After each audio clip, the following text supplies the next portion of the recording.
ரவியும் கோபாலும் ஒரே வகுப்பில் படிக்கும் மாணவர்கள். கோபால் வகுப்பில் முதல் மாணவனாய் திகழ்ந்தான். அவன் பொழுதுபோக்கு தொலைக்காட்சி பார்ப்பதும் விளையாடுவதும் படம் பார்ப்பதும் தான். ஆனால் ரவி மிகவும் அக்கறையாக இருப்பான். விளையாடாமல் தொலைக்காட்சி பார்க்காமல் அவன் அதிக நேரத்தை பிள்ளையாரிடம் பிரார்த்தனை செய்வதிலேயே கழித்தான். தான் வகுப்பிலேயே முதல் மாணவனாக வரவேண்டும் என்றும் அதற்காக தேங்காய் உடைப்பதாகவும் வேண்டிக் கொள்வான். ஆனால் அவன் வகுப்பில் 2 அல்லது 3ஆம் இடத்தில்தான் வருவான். இந்த முறை 4வது இடத்திற்கு தள்ளப்பட்டிருந்தான். ஒன்றுமே புரியவில்லை ரவிக்கு. யாரிடமும் பேசத் தோன்றாமல் நேராக பள்ளியிலிருந்து வீட்டிற்கு வந்தவன் அம்மா கேட்ட கேள்விக்கும் கூட பதில் கூறாமல் தன் அறைக்குள் முடங்கிக் கொண்டிருந்தான். பிறகு ஏதோ தோன்றியவனாய் தான் வாங்கி வைத்திருந்த பிள்ளையார் படத்தை எடுத்து வைத்துக் கொண்டு மௌனமாக அதையே பார்த்துக் கொண்டிருந்தான். திடீரென்று அவன் பெயர் சொல்லி யாரோ அழைப்பது போல் இருந்தது. ரவி, ரவி. யாரது என்று திரும்பி பார்த்தான். பார்த்தால் அங்கே பிள்ளையார் நின்று கொண்டிருந்தார். அதிர்ச்சியாலும் ஆனந்தத்தாலும் அவனால் ஏதும் பேச முடியாமல் பிள்ளையாரப்பா என்று காலில் விழுந்தான். எழுந்திரு ரவி, இப்படி உட்கார். எழுந்து உட்கார்ந்தான் ரவி. அவனது கண்கள் கலங்கி கண்ணீர் வழிந்து கொண்டிருந்தது. அழுவதை நிறுத்திவிட்டு என்னைப் பார். எதற்காக சின்ன குழந்தை போல் அழுகிறாய்? அழாமல் எப்படி இருக்க முடியும்? உங்களை எப்படியெல்லாம் வேண்டிக் கொண்டேன். ஆனாலும் இந்த தேர்வில் 4வது இடம்தானே கிடைத்தது.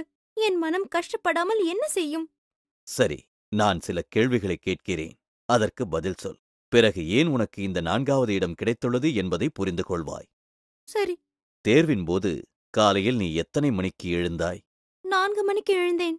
சரி, எழுந்து எத்தனை பாடங்களை எத்தனை முறை படித்தாய்? அமைதியாகவே இருந்தான் ரவி.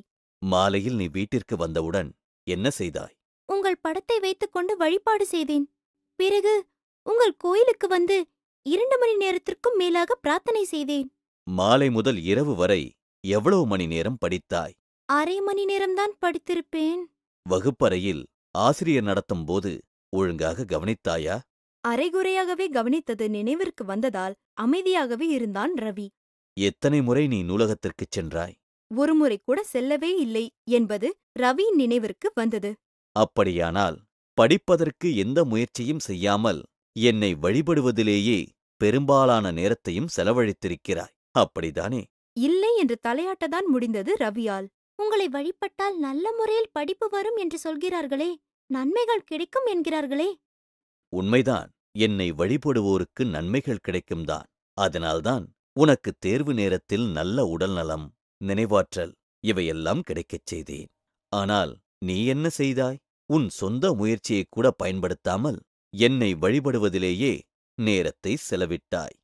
தமிழ்மறை தந்த வள்ளுவர் கூட என்ன சொல்கிறார் தெரியுமா? எவன் தன் சொந்த முயற்சியால் தான் பிறந்த குடும்பத்தை முன்னேற்றுவேன் என்று சொல்லி உழைக்கின்றானோ அவனுக்குத்தான் தெய்வமும் வந்து உதவி செய்யும் என்றல்லவோ சொல்கிறார். இதை எதற்காக நீ மறந்துவிட்டாய்? உன்னை நம்பி உன் சுய முயற்சியையும் பயன்படுத்தி இன்னும் நன்றாக படித்திருந்தால் உனக்கு சுலபமாக முதலிடம் கிடைத்திருக்கும். உன் நண்பன் கோபாலையும் நீ முந்தியிருப்பாய். ஆனால் இதை செய்ய மறந்துவிட்டாய். அதனால்தான் இந்த முறை 4வது இடம் கிடைத்தது. இன்னும் ஒன்று, உன் உழைப்பும் முயற்சியும் தான் எனக்கு பெரிதும் பிடிக்குமே தவிர நீ எனக்குத் தருவதாக சொன்ன சுண்டலும் வாழைப்பழமும் இல்லை. கடவுளிடம் எப்பொழுதும் பேரம் பேசக்கூடாது தெரியுமா? இனிமேல் நான் சொன்னதை நினைவில் வைத்துக்கொண்டு அதன்படி செயல்படுவாயானால் இனி வரக்கூடிய தேர்வுகளில் அனைத்திலும் நீ முதலிடம் பெறுவாய் என்றார் சந்தோஷமாக. செய்வேன் பிள்ளையாரே, நிச்சயமாக இனி நீங்கள் சொன்னபடிதான் செய்வேன் பிள்ளையாரே என்று சத்தமாக கூறியபடி வேகமாக கண்விழித்தான் ரவி. எதிரே பிள்ளையாரை காணவில்லை. அவன் வைத்திருந்த புத்தகமும் பிள்ளையார் படமும் தனித்தனியாக கீழே விழுந்திருந்தன. பிள்ளையார் படத்தை ஓரமாக எடுத்து வைத்தவன் மெதுவாக எழுந்து புத்தகத்தை எடுத்து படிக்க ஆரம்பித்தான். இப்போது அவனது முகத்தில் கண்ணீர் கரை காய்ந்திருந்தது. நல்லதோர் தெளிவு ஏற்பட்டிருந்தது. இதையெல்லாம் படத்திலிருந்த பிள்ளையார் அவனை பார்த்தபடி மௌனமாக சிரித்துக் கொண்டிருந்தார். கடின உழைப்பே வெற்றியை தரும்.